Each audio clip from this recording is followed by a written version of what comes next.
ಮನುಷ್ಯನ ಮೂರು ಸ್ಥಿತಿ ಏನು ನಾನು ಎಲ್ಲಿ ಹೋಗಿ ಮುಟ್ಟವನಿದ್ದೇನೆ. ಇದನ್ನ ಎಲ್ಲ ಹಾ, ಯಾಕೆ ಯಾರಿಗೆ ಬರ್ತತಿ? ಯಾರಿಗೆ ಬರ್ತಾನಪ್ಪ? ಈ ಮನುಷ್ಯನಿಗೆ ಮಾತ್ರ ಬರ್ತದೆ. ಮನುಷ್ಯನಿಗೆ ಮಾತ್ರ ಬರ್ತಾಗ. ಈಗ ಎದಕ್ ಬರ್ತಾವ? ಹಂಗಾಗಿ ಬರ್ತತ್ರಿ. ದನಗಳಿಗೆ ಬರ್ತತಿ, ಅವಕ್ಕೂ ಬರುದಿಲ್ಲ. ಕ್ರಿಮಿ ಕೀಟಾಣಿಗಳಿಗೆ ಗೊತ್ತಾಗತ್ತೆ, ಅವಕ್ಕೂ ಬರುದಿಲ್ಲ. ಯಾರಿಗೆ ಯಾಕೆ ಬರ್ತತಿ? ಮಾನವನಿಗೆ ಮಾತ್ರ ಬರ್ತದ. ಹೌದಲ್ಲ? ಹೌದಲ್ರಿ. ಮಾನವ ಜನ್ಮ ಶ್ರೇಷ್ಠ. ಎಂತಾದ್ರಿ? ಅಂಡಜ 21 ಲಕ್ಷ, ಅಂದಾಜ 21 ಲಕ್ಷ, ಅಂಡಜ 21 ಲಕ್ಷ, ಅಂದಾಜ 21 ಲಕ್ಷ, ಉದ್ವಿಜ 21 ಲಕ್ಷ, ಉದ್ವಿಜ 21 ಲಕ್ಷ, ಸಲಜ್ಜ 21 ಲಕ್ಷ, ಸಲಜ್ಜ 21 ಲಕ್ಷ. ಹೀಗೆ 84 ಲಕ್ಷ ಜೀವರಾಶಿಗಳಲ್ಲಿ ಹೌದು. ಈ ಮಾನವನಿಗೆ ಶ್ರೇಷ್ಠ ಅಂದಾರ. ಮಾನವನೇ ಶ್ರೇಷ್ಠ ಅಂದ್ರು. ಉಳಿದ ಪಶು ಪಕ್ಷಿ ವೃಕ್ಷಾದಿಗಳಿಗೆ ಯಾವಕ್ಕೂ ಶ್ರೇಷ್ಠ ಅನ್ನಿಲ್ಲ. ಹೌದು, ಮಾನವನಿಗೆ ಶ್ರೇಷ್ಠ ಅಂದಾರ. ಹೌದಲ್ಲ? ಹೌದು. ಅನೇಕ ಕಾರಣ. ಏನು ಕಾರಣದ? ಈ ಮಾನವನಿಗೆ 3 ಅವಸ್ಥಾ. ಅವು ಯಾವ್ಯಾವು? ಜಾಗ್ರ, ಸ್ವಪ್ನ, ಸುಷುಪ್ತಿ. 3 ಅವಸ್ಥಾ ಈ ಮಾನವನಿಗೆ ಎಲ್ಲಿ ಕೊಡ್ತದೆ? ಹೌದು. ಇನ್ನುಳಿದ ಪಶು ಪಕ್ಷಾದಿಗಳಲ್ಲಿ ಬರುದಿಲ್ಲ, ಅವಕ್ಕೆ ಶ್ರೇಷ್ಠ ಅಂತಿಲ್ಲ, ಅವಕ್ಕೆ ಶ್ರೇಷ್ಠ ಅಂದಿಲ್ಲ. ಮಾನವನಿಗೆ ಬಹಳ ಶ್ರೇಷ್ಠ ಅಂತಾರ. ಹೌದಲ್ಲಪ್ಪ. ಮಾನವ ಜನ್ಮ ದೊಡ್ಡದು, ಮಾನವ ಜನ್ಮ ದೊಡ್ಡದು. ದೊಡ್ಡದು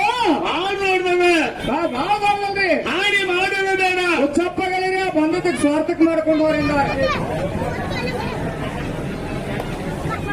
ನನಕಿ ಯಾಕೆ ಒಂದು ಮುಂದೆ ನೋಡ್ರಕ್ಕೆ ಅಭ್ಯಾಸ ಎಲ್ಲಾಗೈತಿ? ಹೇಳಿ. ಓ, ಕಾಶಿ ಒಳಗೆ ಅಭ್ಯಾಸ ಆಗ್ಯದ. ಕಾಶಿ ಪಂಡಿತರು ಹೌದು. ಏನಾಗಿಲ್ಲ ತಗೊಂಡು ಕಾಶಿ. ಹೌದ್ರಿ, ಕಾಶಿ ಅಲ್ಲೇ ಇಲ್ಲ. ಹೌದಲ್ರಿ?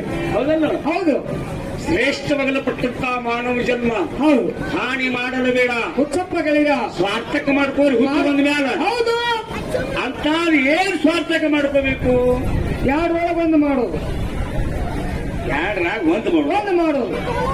ಇಲ್ಲಿ ನಿಂದಾಟ ಇವ್ರು ಯಾರು ಬ್ಯಾಡ ಮುಂದೆ ತಗೊಳ್ಳೋರು. ಅದಾದ್ರಿ ಹುಟ್ಟಿ ಬಂದ ಮೇಲೆ ಸ್ವಾರ್ಥಕ್ಕೆ ಏನ್ ಮಾಡ್ಕೋಬೇಕಂದ್ರೆ ಹಿಂದೆ ಹಿರಿಯರ ಆಸ್ತಿ ಗಳಿಸಿದ್ರೆ ಕುಡ್ತಿದ್ದು ಮಜಾ ಮಾಡಿ ಅಳಗಾಲ ಚಿಕ್ಕಳದ್ ಕುಡಿದಿದ್ದು ಒಂದೇತ. ಹಿಂದ್ ಮಕ್ಕಳಿಗೆ ಮೊಮ್ಮಕ್ಕಳಿಗೆ ಏನು ಬಿಡಂಗ ನಾಗಿ ಮಾಡಿ ಹೋಗಿ ಬಿಡುವ. ನೀನು ಈ ಹಿಂದ್ ಇದ್ರ ಇರ್ಲಿಲ್ಲ ಅಂದ್ರೆ ಏನ್ ಮಾಡೋದು? ದುಡ್ದು ಗಳಿಸೋದು. ಇರ್ಲಿಕ್ಕಂದ್ರೆ ದುಡ್ದು ಗಳಿಸೋದು. ಒಟ್ಟು ದುಡುದ ಏನ್ ದುಡಿಬೇಕು, ಹೆಂಗ್ ದುಡಿಬೇಕು, ಏನೇನು ಗಳಿಸ್ಬೇಕು ಸ್ವಲ್ಪ ಹೇಳ್ತೇನೆ. ಹಣ್ಣು ಬೇಕು, ಅದಕ್ಕೂ ದುಡಿಯಾಕ ಹಣ್ಣು ಬೇಕು. ಹಣ್ಣು ಇರ್ಬೇಕು. ಹಣ್ಣು ಸಿಕ್ಕ ರಗಡೆ ಗಳಿಸಿಟ್ಟೆ ಬಿಟ್ಟಿನ್ರಿ. ಏನ್ ಮಾಡಿ ಹೇಳು. ನಾನು ಹುಟ್ಟಿ ಬಂದಾಗಿಂದ ಏನ್ ನನಗೆ ತಿಳುವಳಿಕೆ ಬಂತು, ದುಡಿಯಂಗ ಆದ್ನಿ. 10 ಎಕರೆ ಹೊಲ ನನ್ನಿಂದ ತಯಾರ. ಹೊಲ ನಿನ್ನಿಂದ ತಯಾರಾಗ್ತಾನ? ಯಾರಿಗಾಗಿಲ್ಲ, ನಾಳೆಗೆ ನಾನ ಮಾಡೀನಿ. ಅದನ್ನ ಹೊಲ ಮಾಡಿಲ್ಲ. ಹೊಲ ತಯಾರು ಮಾಡಿದವ್ರನ್ನ ಯಾರು ನಾನು ಗೊತ್ತಿಲ್ಲ. ನೀ ಮಾಡಿ ನನಗೆ ಭಾಳ ಚಲೋ. ಅದಿಲ್ಲ. ಆ ಹೊಲದೊಳಗ ಇನ್ನು ಊರಾಗ ದೊಡ್ಡ ಮನಿ.